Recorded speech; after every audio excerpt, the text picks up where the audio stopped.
Amen. Praise the name of the Lord. Come on, let's put our hands together for Jesus.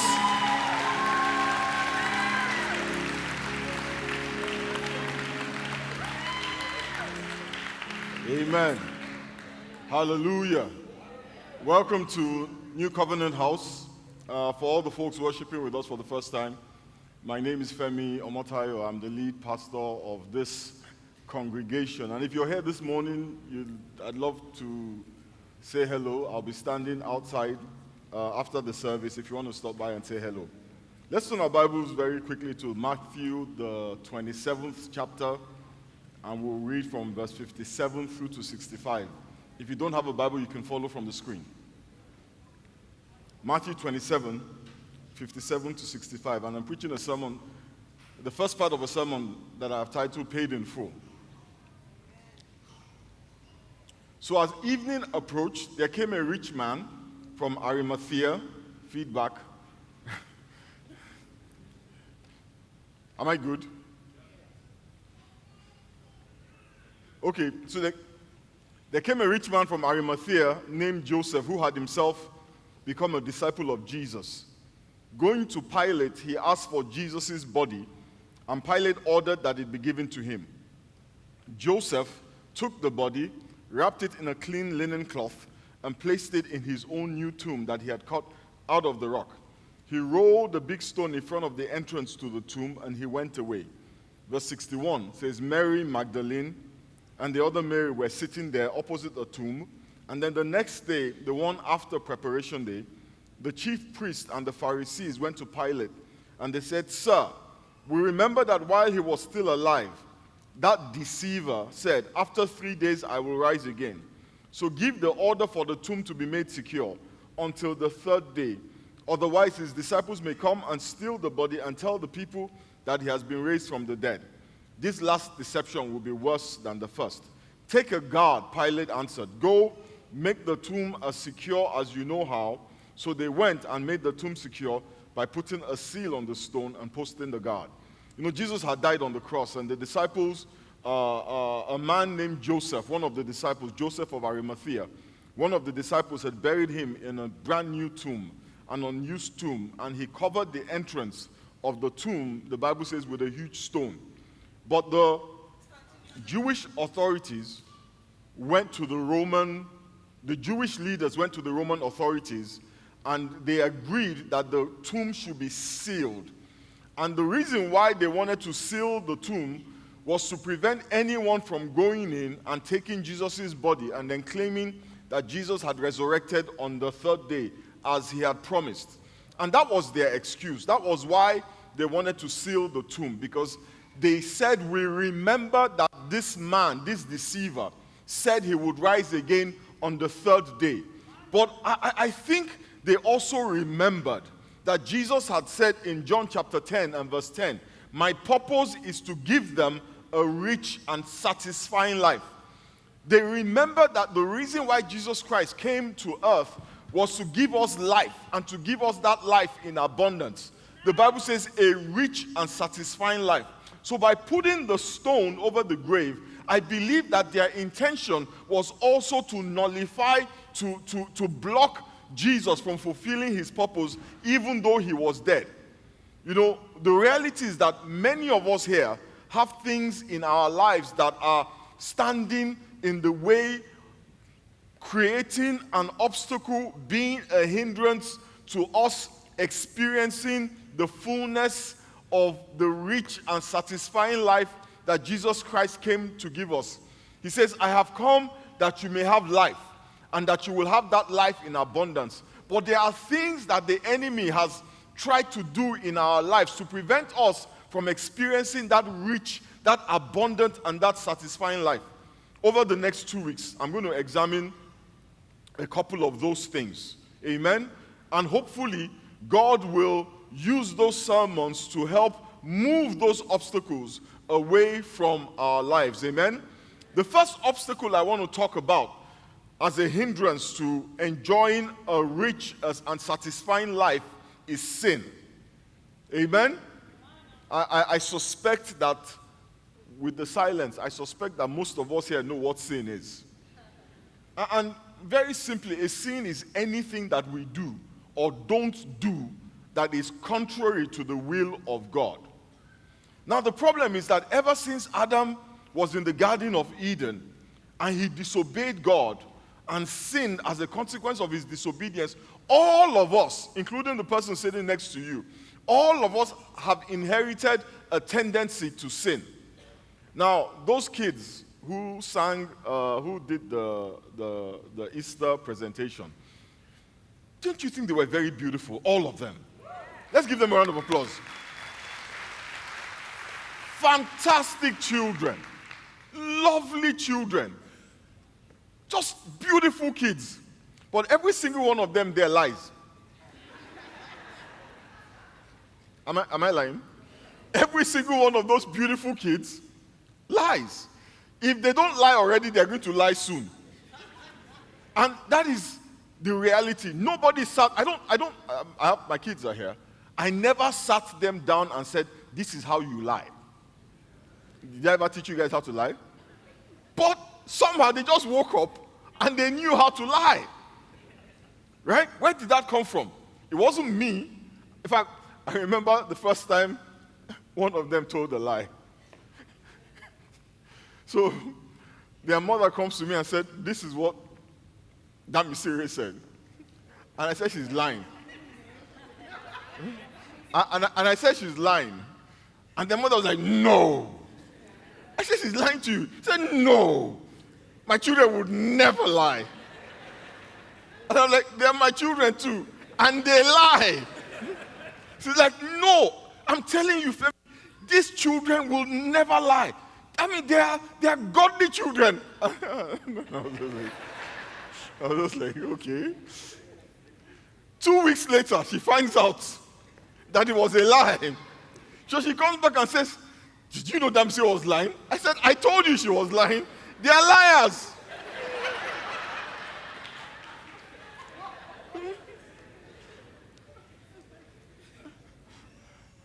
We have all inherited a tendency to sin.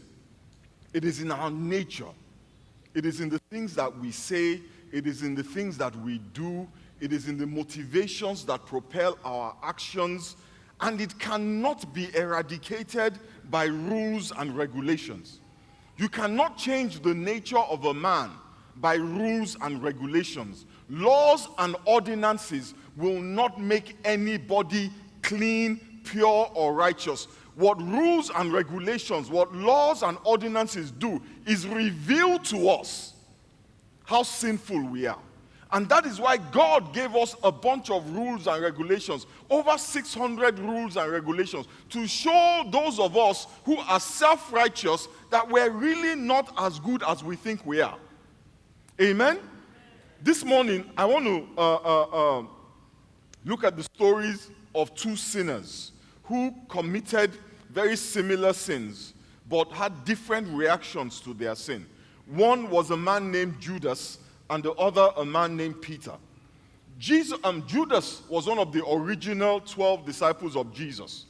And he betrayed Jesus. He sold the information about Jesus' location to the Jewish authorities, and they paid him 30 pieces of silver. Now, the Bible tells us something about Judas, that he had a problematic attitude towards money. When a woman who the Bible says had an alabaster box full of expensive perfume came and worshipped Jesus with all of that wealth, with all of that perfume, the Bible tells us that Judas's greed and envy was ignited. Let me say something really quick. The folks in church, the really religious folks in church, always complain when I say this, but it's the truth and I'm going to say it again. Jesus did not send the church to earth to fix poverty.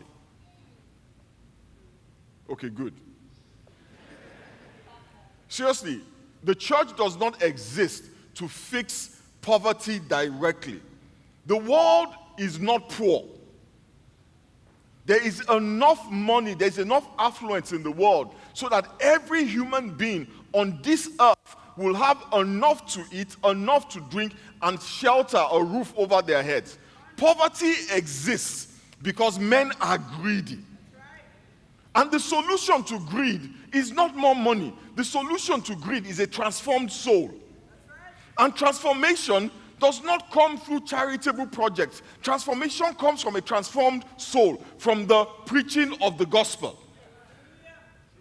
We can feed 1 million people, and all we will do is put food in their bellies, and it will stop there. Without the gospel, the food in their belly does them good for a few hours. It is the gospel that brings transformation, and it is that transformation that will eradicate poverty. So when we invest our energy and our resources in helping the poor, it's a good thing, but we must always do it with the understanding that this is just a stepping stone. This is just a first step to the preaching of the gospel. Charity without the gospel is a waste of time. I know somebody's going to tweet about that. Bring it. I'm here for it. Because at the end of the day, you put food in my belly, I go to the bathroom. But you put the gospel in my heart, I can change the world. Judas was upset with Jesus. So he did a horrible thing. He betrayed his master. But I don't want to spend time looking at the betrayal this morning. I want us to look at his reaction to it. Matthew 27, verses 3 to 5. The Bible says, when Judas, who had betrayed him, saw that Jesus was condemned, he was seized with remorse, and he returned the 30 pieces of silver to the chief priest and the elders. Look at what he said. I have sinned. I have betrayed innocent blood. And they said, how is that our business? That is your responsibility. So he threw the money into the temple and he left. Then he went away and he hanged himself. He sinned. He realized what he had done. And the Bible says he went away and he killed himself. Now there was Peter, another disciple. He also sinned. He also betrayed Jesus. He denied Jesus 3 times. And just in case you think that is not a big deal, look at what Jesus Christ said in Matthew 10. It says, whosoever shall deny me before men, him will I also deny before my Father which is in heaven. Jesus Christ takes denying him very personal. And Peter did it not once, not twice, but 3 times. Now look at his own reaction to it in Matthew 26, verse 74. Is it on the screen? It's on the screen. Okay. Then he began to call down curses, and he swore to them, I don't know the man. Immediately a rooster crowed. Then Peter remembered the word Jesus had spoken. Before the rooster crows, you will disown me 3 times. And he went outside, and he wept bitterly. The Bible says he went outside and he wept bitterly, but he did not go and hang himself. Judas realizes what he has done. He goes and he hangs himself. Peter realizes what he has done. He weeps. He weeps bitterly. He did not run away.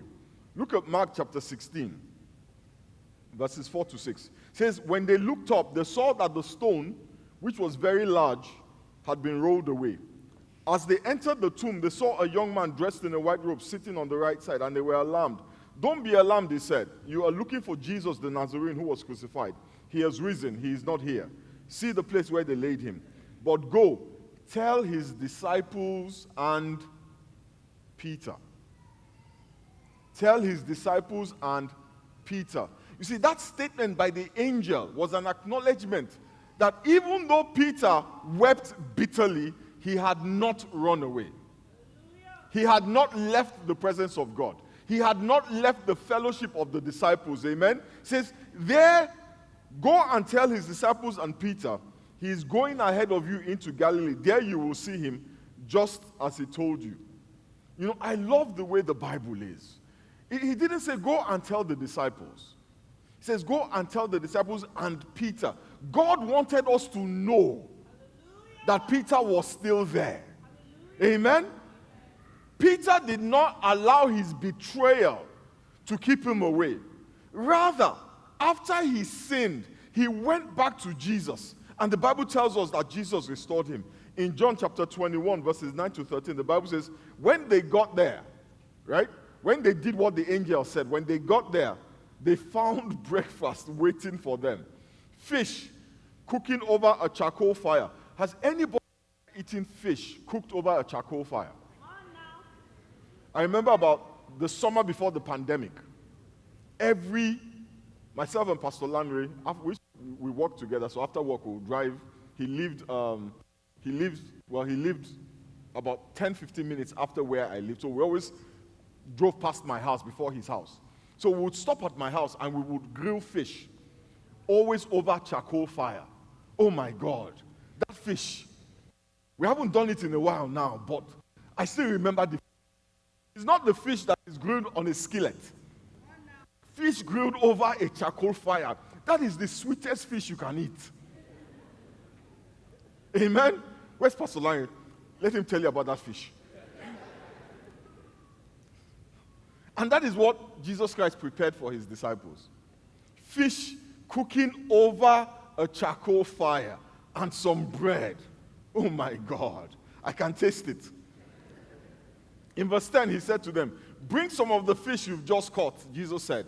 So Simon Peter, who had denied him 3 times, went aboard, dragged the net to the shore. There were 153 large fish, and yet the net hadn't turned. Now come and have some breakfast. Jesus said. None of the disciples dared to ask him, who are you? They knew it was the Lord.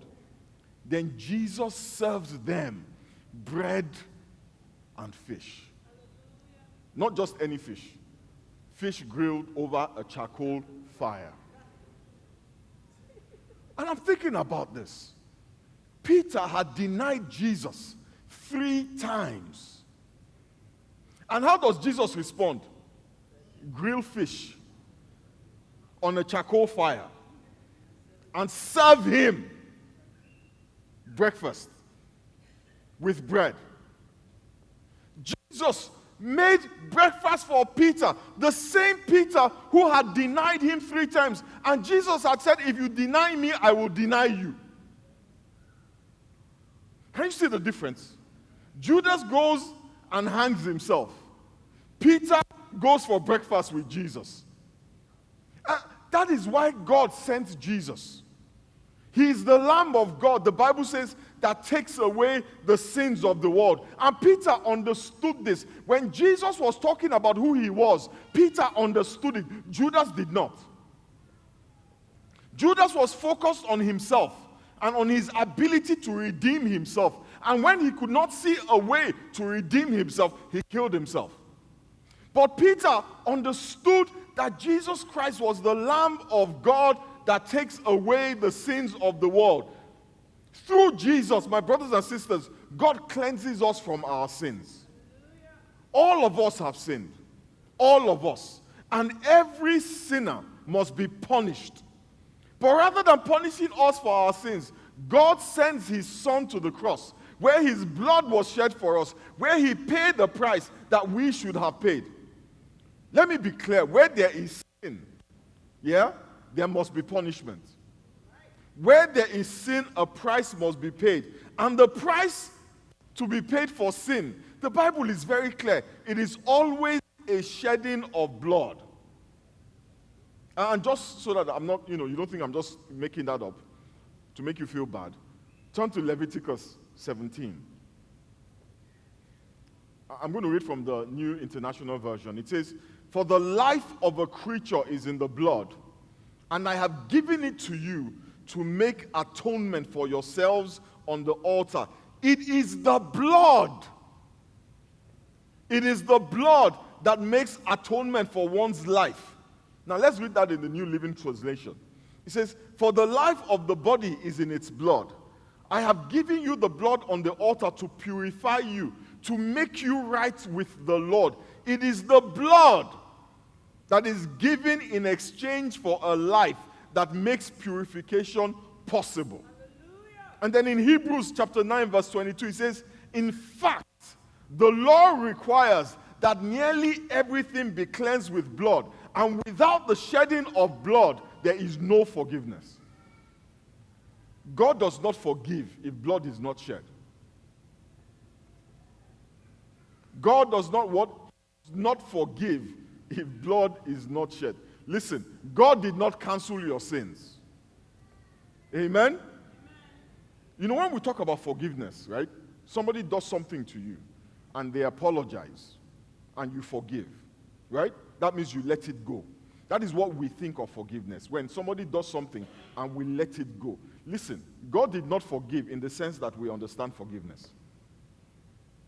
Let me explain. Who has cash here? Anybody in the front? No, I'll give it back. Okay. AK, do you have cash? My wife always carries. That's my wife. Oh, you have cash. Thank you. Give me that cash. It's fine. It's more than I have. It's not a lot.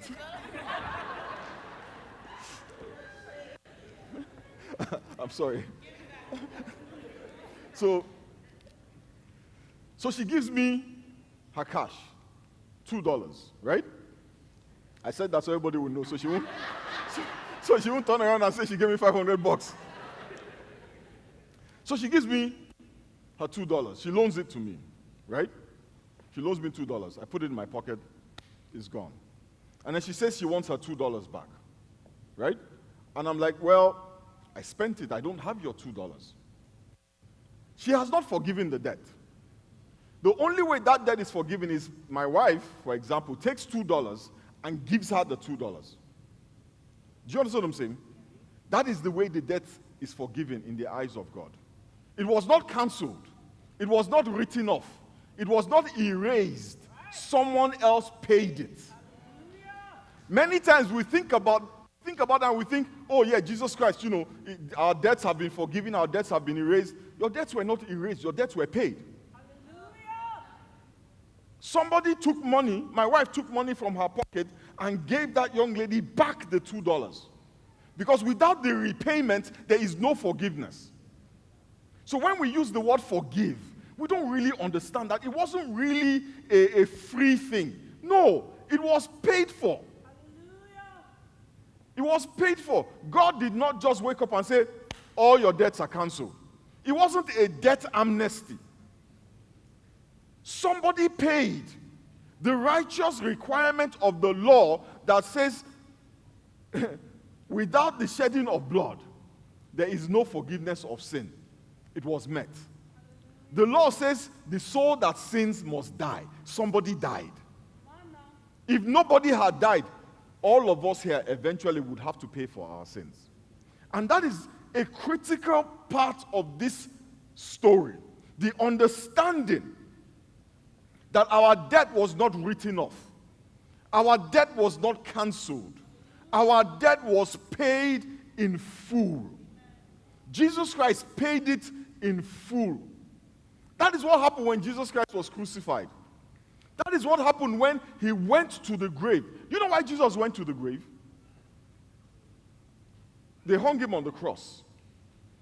They killed him. And he went to the grave. Do you know why? Because he had on him our sins. And sin always sends people not just to the grave but to hell. So Jesus Christ took our sin, and as a consequence of our sin, he was killed and he went to hell to pay for our sins. If he didn't go to hell, he would not have paid. That was the only way for him to get into hell and take captivity captive. He had to have my sins on him. Amen? Praise the name of the Lord. Your debt did not just disappear. And there's a reason why this is important. It was paid in full. And that is why many of us, right, we are still vulnerable to the attack of the enemy. Because we don't understand that it has been paid. Okay, where's that? Do you have $2? 10. Okay, yeah. Even better. 50. No, it's 5 is fine. Here you go. You want the $3? No, it's fine. That's how God works, right? She gives me $2, she gets back 5. It's not the money doubling, no. So now, guess what? Right? Can she ever ask me for that money? Can she come back and say, you owe me $2? She can't. If she comes back and says, you owe me $2, what am I going to say? Absolutely not. It was already paid. So when the devil comes and says, oh, you have not paid for your sins, you can say, no, it was paid. I don't have to engage in a conversation. I don't have to engage in a dispute. It was paid. She got her money back, didn't you? They are witnesses. They saw you get your money back. You cannot come back and accuse me and say I owe you money. You got it back. So the devil cannot accuse me. Because guess what? It was paid in full. With interest, the people who enforce these laws, the demons who go around making sure that if you sin, you will pay. When they come, I tell them it has been paid. Hallelujah. When the debt collectors come, I tell them it has been paid. When she sends people to come and make me pay the $2, I tell them, go back to the person who sent you. It has been paid. And I can say that with confidence because I know that the debt was not written off. I know she did not have a sudden, epiphany that, you know what, I'm going to just cancel the debt. She didn't cancel it. Did you cancel it? She didn't cancel it. It wasn't canceled. It wasn't written off. It was paid in full with interest. And that is what Jesus does for us. Hallelujah. He paid in full. So the devil cannot harass me with guilt. Are you hearing me? The devil cannot harass me with guilt. He cannot come and, the Bible says, for now there is no condemnation to those who are in Christ Jesus. I feel no condemnation. I walk around debt-free because I know that Jesus Christ has paid. And there is no sin that is too big to be washed by the blood of Jesus. Murder is not immune to the blood of Jesus. Abortion is not immune to the blood of Jesus. Stealing is not immune to the blood of Jesus. Adultery is not immune to the blood of Jesus. Pornography is not immune to the blood of Jesus. There is no sin that the blood of Jesus does not wipe away. The problem, my brothers and sisters, is not that we sin. It is our attitude, our reaction to the sin. Judas hung himself, and many of us want to hang ourselves. We feel like what we did was bad, so you know what? I deserve to pay for it. You pay for it because you choose to pay for it. Judas hung himself, but Peter, he got bread and fish. As bad as what Judas did was, if he had asked for forgiveness, if he had accepted that Jesus died for him, God would have forgiven him. When David took Bathsheba in an adulterous affair and killed her husband, God forgave him and restored him to the extent that God calls David a man after my own heart. Jesus is the son of David. Jerusalem is the city of David. Now, this is not encouragement for sin, but an indication that the extent of God's forgiveness is only limited by our choice to receive it or not to receive it. God's ability to forgive you, his willingness to forgive you, there is no limitation on it. The story of Easter is not bunnies and eggs. How it became about bunnies and eggs, I have no idea. That is a mystery that I really don't get. Because I think cross, I think grave, I think resurrection power, and then they're telling me bunnies and eggs. Oh, the kids are here. Children, Easter is not about bunnies and eggs. If you have been telling your children it's about bunnies and eggs, stop lying to them. Okay, well, you have the nature of Adam, so yeah, you lie. No, all jokes aside, Easter is about forgiveness. It's about the forgiving of our sins. It is the story of a lamb whose blood was shed to cleanse us from all our sins. Easter is just another day in the calendar if we allow sin to overwhelm us and keep us away from God. Sin can either keep you away from Jesus or it can bring you to Jesus. If you let it bring you to Jesus, you will find restoration like David did. You will find grace like Peter did. Or you can run from Jesus like Judas did. But at the end of that road that Judas took is death and shame. What Jesus offers us on Easter Sunday and on every day that we breathe is restoration and grace. Nothing else. Restoration and grace.